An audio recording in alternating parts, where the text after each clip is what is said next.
காலையில் பிடிச்ச மழைங்க. மணி 5 ஆயும் நான் மழை விடவே இல்லைங்க. இந்த டைமில் எதனா மழைக்கு சூடாக செஞ்சு சாப்பிட்லான்னு தோணுதுங்க. அரிசி மாவும் உருளைக்கிழங்கும் போட்டு பிசைஞ்சு சுட்டா போண்டா அவ்வளோ நல்லா இருக்குங்க. உள்ள மெதுவாகவும் மேலே மொரணும் அவ்வளோ டேஸ்ட்டு கொடுக்கும்.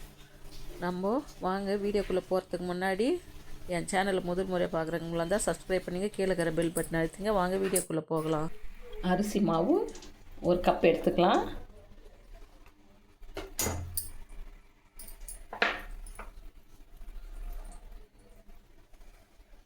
சால்ட்டு தேவையான அளவு, இட்லிக்கு போடுற சோட்டா மாவு கொஞ்சமாக, இப்போ தண்ணி கொஞ்சம் ஊற்றி நம்ம இதை கலக்கலாம்.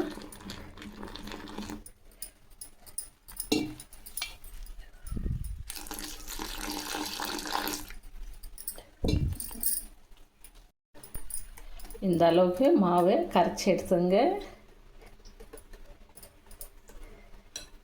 கட்டி இல்லாத கரைச்சுங்க. இப்போது ஒரு 100 கிராம் உருளைக்கிழங்கு வேக வச்சு நல்லா மாவாட்டாக்கி எடுத்து வச்சுட்டோம். கட்டி இல்லாத உடச்சி எடுத்துங்க. இதில் சேர்த்துக்கலாம்.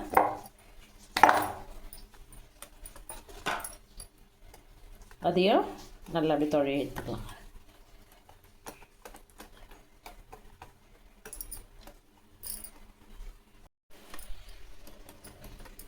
இந்த அளவுக்கு பதமாக எடுத்துங்க. ரொம்ப தண்ணியாட்டம் வேணாம்.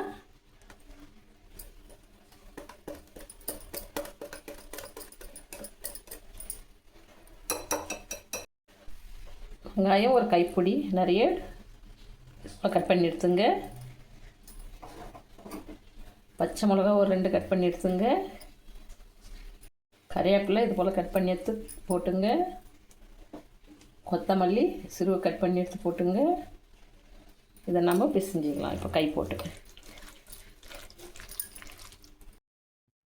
நல்லா கை போட்டு நல்லா மாவு பிசைஞ்சிருங்க. இது போல் நம்ம உளுத்தம் மாவு வடை போடுறது பதத்துக்கு வரணுங்க. இது போல் கையில் எடுத்து இப்படி போட்டோம்னா மாவு அது பாருங்கள் எப்படி நிற்கிது. எண்ணெய் காஞ்சின்னு இருக்குது.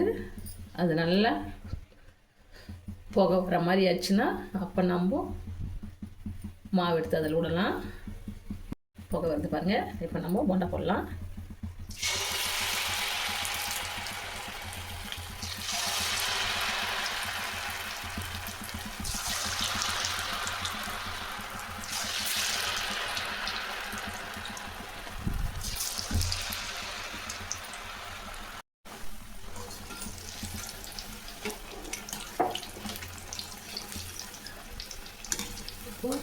கொடுத்து விடலாங்க.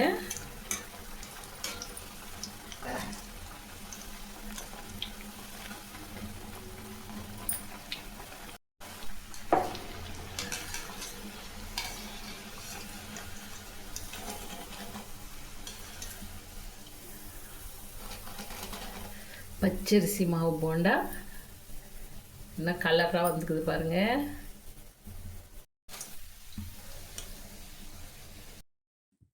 தட்டுக்கு மாற்றிக்கலாங்க.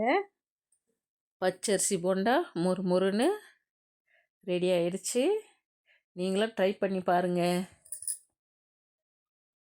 நம்ம தட்டில் எடுத்து வைக்கிறது தாங்க தாமசம். இது டக்குன்னு காலியாகுங்க. பசங்களுக்கு பெரியவங்கலேருந்து அவ்வளோ விரும்பி சாப்பிடுவாங்க. நீங்களும் ட்ரை பண்ணி பாருங்கள். நம்ம அடுத்த வீடியோவில் சந்திக்கலாங்க.